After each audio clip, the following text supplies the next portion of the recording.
Imagine a 1 mile wave that suddenly appeared on Australia's coast, an unprecedented phenomenon that catapulted Australia into the global surfing spotlight. But in the process, this miracle wave snuffed out another legendary break that once defined this coastline. How did it happen, and why did it come at such a high cost? Long before this new wave appeared, Kirra reigned as one of the planet's most perfect breaks. World champions were forged in Kirra's legendary barrels, and its memory still stirs passionate debate among surf purists. Yet in just a few short years, everything changed.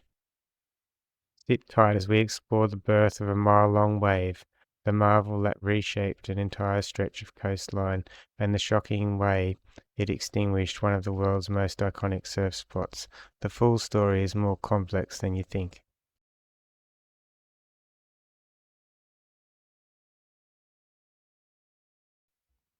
Before the new sandbars connected Snapper Rocks to Kirra, Coolangatta's surf landscape was already revered. Kirra, Snapper Rocks, Greenmount, each had its own devoted following. Kirra in particular was a global pilgrimage site for surfers, chasing the thick hollow barrels that seemed to roll on forever.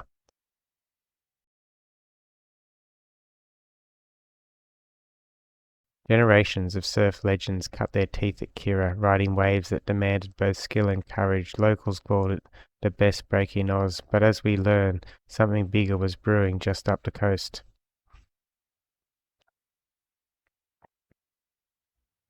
In the 1990s, a coastal engineering effort aimed at maintaining safe navigation around the Tweed River inadvertently set the stage for a dramatic transformation known as the Tweed River Entrance Sand Bypassing Project. It involved pumping tons of sand from the river mouth and depositing it further north near Snapper Rocks. Over time, these new sand deposits began connecting the once separate breaks. The resulting wave was longer, hollower, and more consistent than anyone would have imagined, a marvel that surfers quickly named the superbank.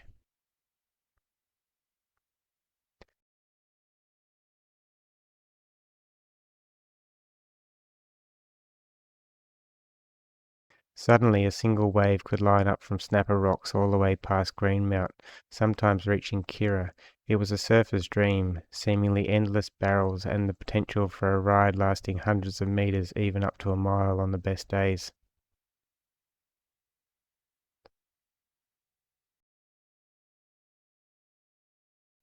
But there was a catch.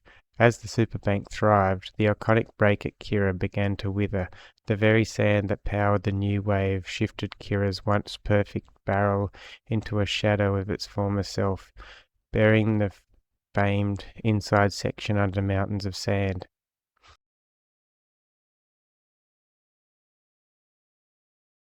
This dramatic shift divided the community. Some praised the superbank for putting Coolangatta on the world stage and bringing fresh energy to local businesses.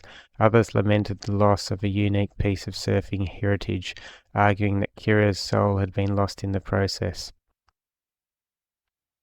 In recent years, efforts to restore Kirra have had mixed results. Occasional storms and changes to sand pumping can briefly revive the break, but it's never quite returned to its former glory.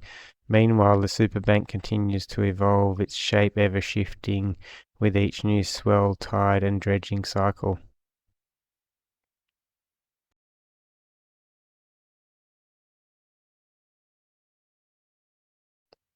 Today, the superbank remains a global magnet, hosting world-class competitions and drawing surfers of all levels.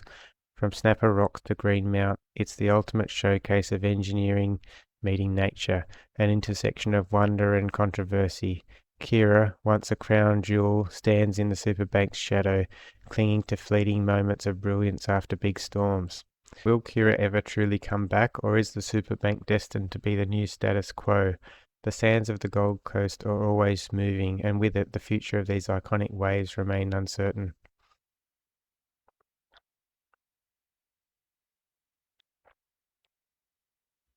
Sometimes progress comes at a price. In creating the ultimate dream wave, we might have lost another piece of surfing paradise forever. The question remains, was it worth it?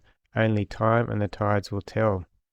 Thanks for watching. Subscribe for more videos like this, and stay tuned.